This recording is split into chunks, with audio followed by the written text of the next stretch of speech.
Em nome do Pai, do Filho e do Espírito Santo. Amém. Ave Maria Puríssima, sem pecado concebida. Salve Maria, caros fiéis, vamos continuar o catecismo. Nós estamos na questão 133. Quem é ministro da confirmação do crisma? Ministro da confirmação é o bispo. Bem simples. Questão 134. Quem recebe a confirmação?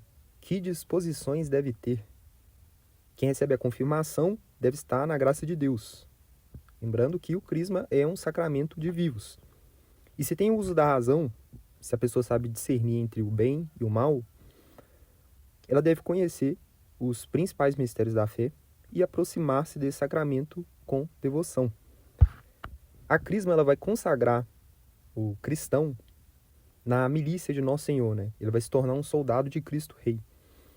E aos bispos vai pertencer essa responsabilidade, né, de nos consagrar nessa milícia.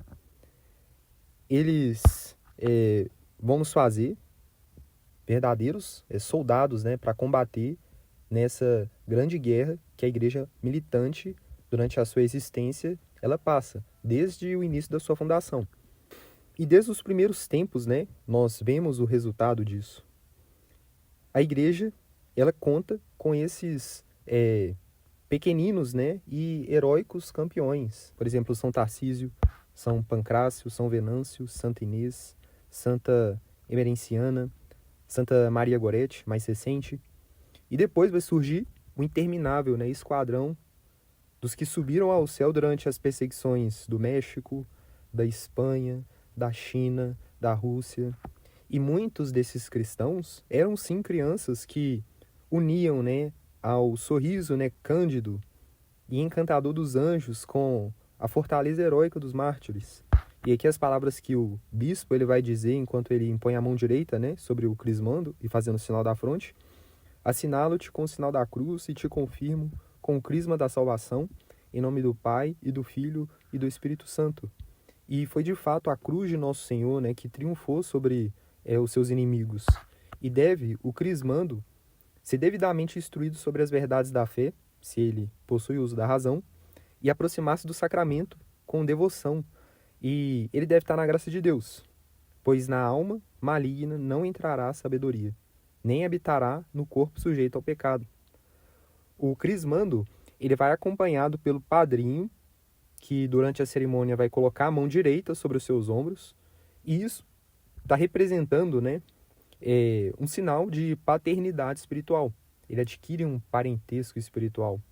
O padrinho, ele deve adestrar o afilhado nas santas batalhas, né, do Espírito e rezar por ele, a fim de que a graça, com virtudes perenes, faça triunfar, né, e faça frutificar os dons recebidos. Questão 135. Que é a Eucaristia? A Eucaristia é o sacramento que, debaixo das aparências do pão e do vinho, contém realmente o corpo, sangue, alma e divindade de nosso Senhor Jesus Cristo para alimento das almas. E aqui um exemplo dos hebreus, enquanto eles peregrinavam, né, pelo deserto, eles foram sustentados por Deus por um alimento milagroso que era o maná. E o maná, ele era uma figura do verdadeiro alimento divino com que Nosso Senhor ele haveria de alimentar e de sustentar os fiéis nessa difícil, né, viagem pelo deserto da vida. E esse pão seria a Eucaristia, esse verdadeiro alimento. Nosso Senhor ele disse: eu sou o pão da vida. Vossos pais comeram maná do deserto e morreram.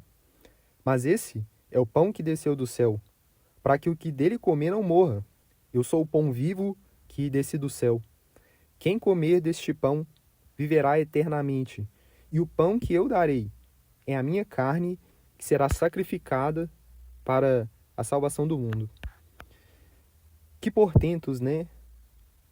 Não foi capaz o amor de Deus onipotente. E aqui uma outra passagem de São João: porque tendo amado os seus que estavam no mundo, amou-os até o fim. E na véspera da sua paixão, enquanto os homens estavam já tramando a sua traição, ele reúne os seus apóstolos no último convívio de amor e institui esse sacramento, que é o supremo dom de seu coração amantíssimo. E ali a gente pode olhar Nosso Senhor com o seu semblante divino, ele está refletindo suas infinitas bondades, né? Ele levanta a mão direita, um gesto sacerdotal de bênção. À esquerda ele está sustentando o pão, que ainda não é consagrado, mas vai ser convertido no seu próprio corpo, né? Sacratíssimo. Então, que momento solene. Então, imaginemos, né? Que momento solene.